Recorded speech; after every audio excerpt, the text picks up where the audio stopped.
Hello, future Raven Dagger members. We are doing a video to show you what is the most important things to focus on when you get in the game. I hope my audio sounds okay. I go by Rav, and this is Area. Go by Oars. Nose row. And we pretty much are one of the guild leaders, and we would like to say that this is not a dictatorship in our guild. I know Nick said that many times. As I kill your geese. Are you really killing them? Well, I guess it don't matter, they're gonna wipe anyway. So we're just doing a quick video about the things you need to focus on when you get in the game. There's a lot of videos floating around, there's a lot of talk about when you get in the game what you should or shouldn't do, and some of those things from what we've seen we think are wrong. And the reason why is because some people have said when you get in the game that your focus should be just leveling to 50. Like you do nothing but level to 50, you do dungeons, and when you get to 50 you save up all your money and you work on building your final set of armor. And it's kind of an elitist point of view. Reason being is because everybody's going to be flooding at the 4-day head start to get real estate. And although real estate doesn't really offer you that much room to grow stuff in a private manner where it's protected, you can plant quite a bit of stuff such as grape trees, you can get livestock, and you can kind of start building up a trade route worth of materials that you can harvest from your small garden or even around your house. What Nick and I did was we bought, I think we rushed up through level 15, you know, we did all the quests, we got some of the Gilda coins, and then we went and bought a house, and we went quickly out and either A, laid a garden, or B, laid a garden and a small house. That small house has a footprint around it that you can plant stuff around it, and it's just more room for you to plant stuff. So we do know that yeah, go ahead. I timed it. It took me 2.5 hours to get 15 Gilda stars in order to get my house. So not that much time that you're wasting concentrating on getting the house. It got me to level, I want to say 12 or 13. 15 Gilda coins, got the coins, got the house, laid the house and the garden all at the same time. Which is, it takes up a nice footprint if you ever want to upgrade the house later on. And this is what a small garden looks like. The one behind me here was growing a bunch of roses and azalea for a different trade route, which I never got around to doing, but the easiest trade route to get stuff for seems to be having these goose or ducks and some grape trees, which have all been chopped down probably by Nick. Someone chopped that line down too. The ones around the house I think become, I'm chopping your olive tree down. Boom. 4 logs. So back to the whole idea of this video, which was to talk about what's important. With the stuff that we laid down, you'll start finding out you don't know what to get, but you know, the things to, if you do the Blue Brotherhood trade missions and stuff, they will give you a small garden, they will give you a medium garden, or I think, yeah, it's a medium garden or a large one. It's 16 by 16. It's bigger, but it's bigger, but it's not really enough to harvest a lot of logs very fast. And the most important resource in this game seems to be logs. Because you need it for everything. You need it to build your ship, you need it to build your house, etc., etc. Yeah, because the stone you just get from the construction site and do build planes. 600 in like 2 hours. As far as the stone, we find that in the starter area you can go to the little mine over there with the monster NPCs, and you can just literally pop a labor potion. You get double XP for it, and just go to town. You can get like 600 stone and then stop. There's also mining areas in the PvP zones to the southwest on this map. There's one right here too. If you open the map and look at the construction site. Cinderstone Moor has got in these two crater areas that I'm showing you with a mouse pointer, that one, and well, actually there's three, no, there's four. I pretty much just go to the ones in the middle. And the one where we're at is down in here at the construction site, like Nick said. So anyway, you just level up, you get your real estate, and our objective is to get real estate, level up, and start doing forest harvesting, which means I'm gonna buy like 111 saplings, and we're gonna go out and find a remote location that hopefully won't get found, and then we're gonna plant those trees before we go to bed, and then when we get up before we go to work, we're gonna hopefully log into somebody not chopping our trees down and start harvesting them. If you pop a labor potion, which is, I'll show you on the market, it is a vocation tonic, gives experience boost to vocation activities, gives you 100% XP boost for 1 hour, and it's 300 of the market coins. If you pop one of those and you got like 100 trees, they're going to give you double XP. So I think the hornbeam trees, they take 8 hours to mature. They are, according to all the data charts that we've seen, the most efficient yield return. They cost they're 6 or 7 silver, something like that. Could be 9 silver. They're pretty cheap, and they only take about 8 hours to mature, which is the perfect time to plant and go to sleep. That way you can harvest them right when you get up. With the labor potion, they give you, I think, about 1500 XP per tree, and that adds up really quick when you got 100 of them to chop down. So you can see where doing stuff like that, although it's a risk, gets you a lot of XP. So you can, go up a level or two just doing this from time to time. Also, when you go to the crafting stations over here, like with your logs that you've obtained, sorry, I'm kind of mumbly, you can run down to the carpentry station and start taking those logs and turning them into lumber, and of course you get XP for that. So if you're sitting there with like, and I'll just say this first, about 42 logs of the hornbeam, or 42 trees, will give you the 300 logs you need for a lumber pack. Just so you can go off that. And we're going to try to keep this short so people don't get bored with the video. But if you do stuff like that and you get a routine down, you're going to find that you're going to be leveling faster. And then when you have downtime from being done with your chores, such as planning different things for a trade route, as an example, and harvesting that stuff, you're going to be in your downtime, which either means you either have enough stuff to do a trade route, which will give you 5 gold. It takes 22 hours before you get that gold, so you can, the more trade routes you stack up, the more gold you're going to start coming in. So you kind of want to find a little cycle that you're comfortable doing if you want money. These trade routes on Intercontinent are safe as long as you're not going through any of these orange zones. And if you are, we're pretty much going to have the ability to protect you. But so when you have the downtime, you want to be out leveling. Just do your normal routine. Just go out level, do quests. You should try to get to level 20. That's where you do your first dungeon, and that is going to be down here. We're in the Dewstone Plains map, and where this number 6 is where the first dungeon is. That also, by the time you get the quest for this dungeon, it should also be a quest that's going to give you your first cloak, which most people find is pretty cool. So anyway,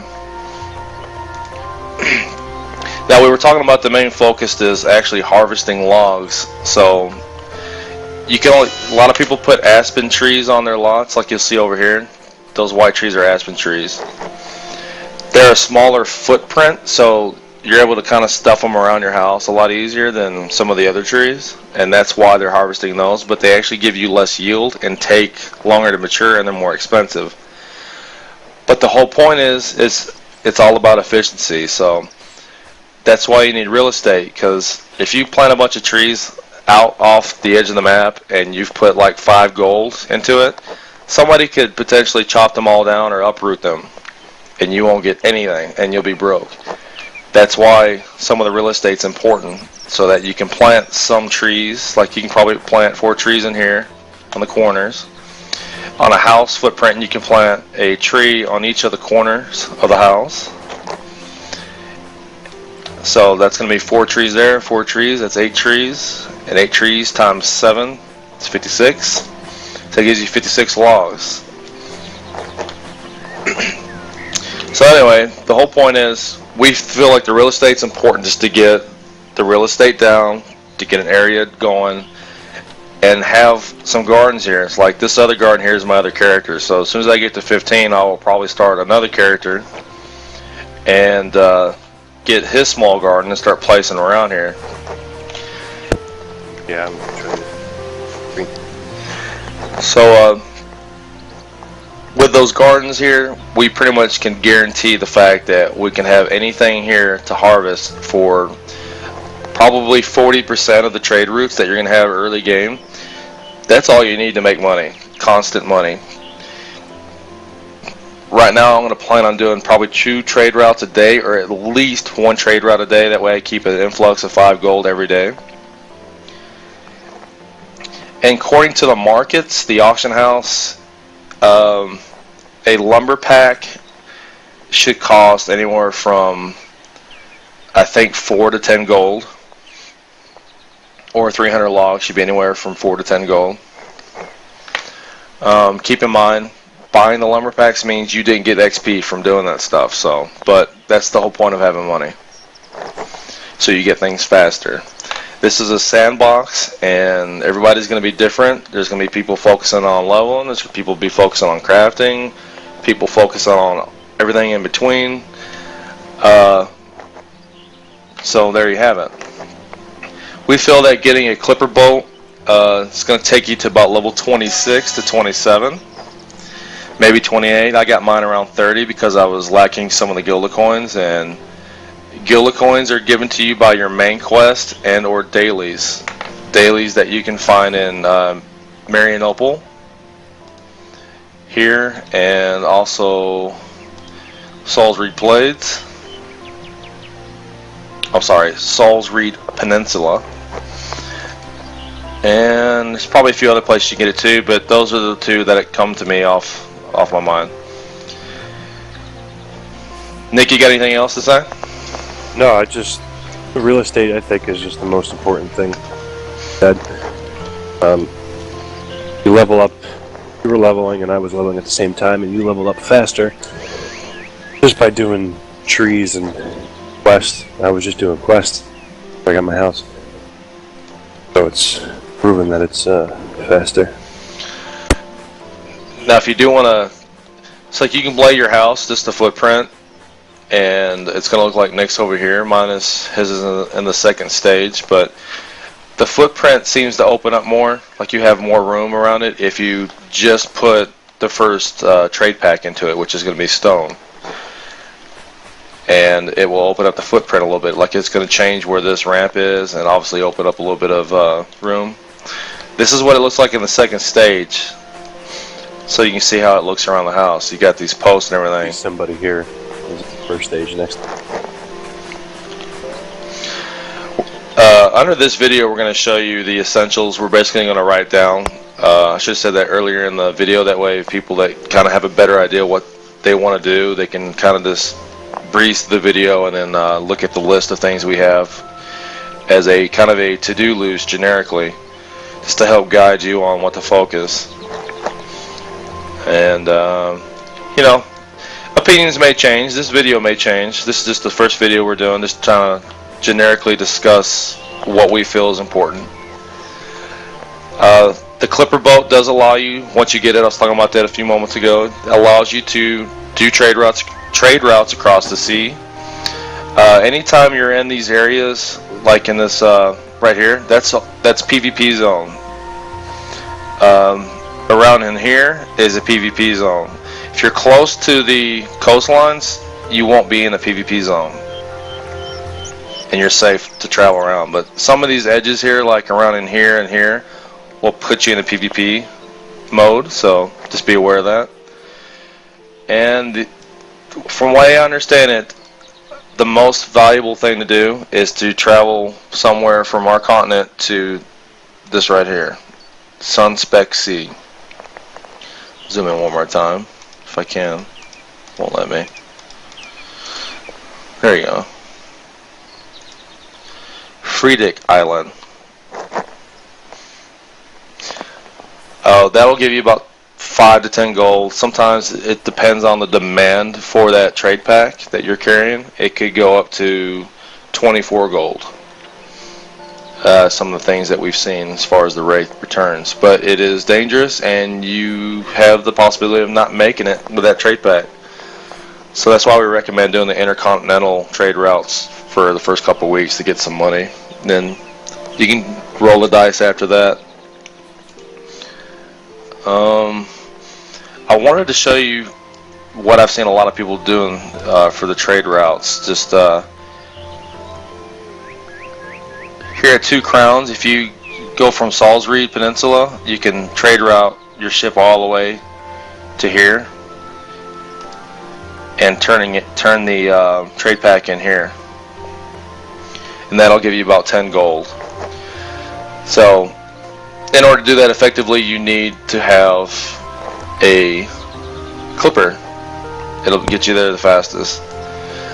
But of course, you can travel through the land on donkey and just go, around this. Obviously, the ship's going to be faster. That's pretty much it. I'll show you in other videos. Yeah. And we'll probably edit this video, so it's not so long. So again, just to recap, we feel that when you get in the game to get real estate, which can happen between around level 8 to 15, you'll start getting the missions that are the Blue Brotherhood or the whatever missions. Sorry for the inconsistency, but those missions give you different trade aspects, farming, harvesting aspects of the game. They kind of teach you how to do stuff, and as a reward, you'll get a small garden and a large garden, or a medium garden, I forgot, but it's 8 by 8 for the small and 16 by 16 for the other one. Hello? Yep. Lost connection. Pretty much you'll just plant that stuff in an area, hopefully where we're already planting our stuff, and you help grow our area, and that way we can all kind of bind each other's ability to harvest off of each other's little gardens and stuff, and that way we can just harvest a bunch of trees. The whole goal is to get a bunch of trees out where they're protected. That's the main thing. Once we start getting enough money, we're going to start doing secret forest stashes, and we're not going to put all our eggs in one basket kind of thing, but we're going to try to find remote locations that are extremely hard to find, even if you're lucky on finding it, to plant these trees. We're going to try to have a clipper around level 30 or sooner, and that'll allow us to do a bunch of other fun stuff as a guild, and we'll start doing dungeons from there and hopefully have some fun along the way. So that's it. Again, this is Raven Dagger. We are at ravenwired.com. You can go there and join our forums. Thanks. And Nick, you got anything else to say? No, that's it. All right. Thanks, guys.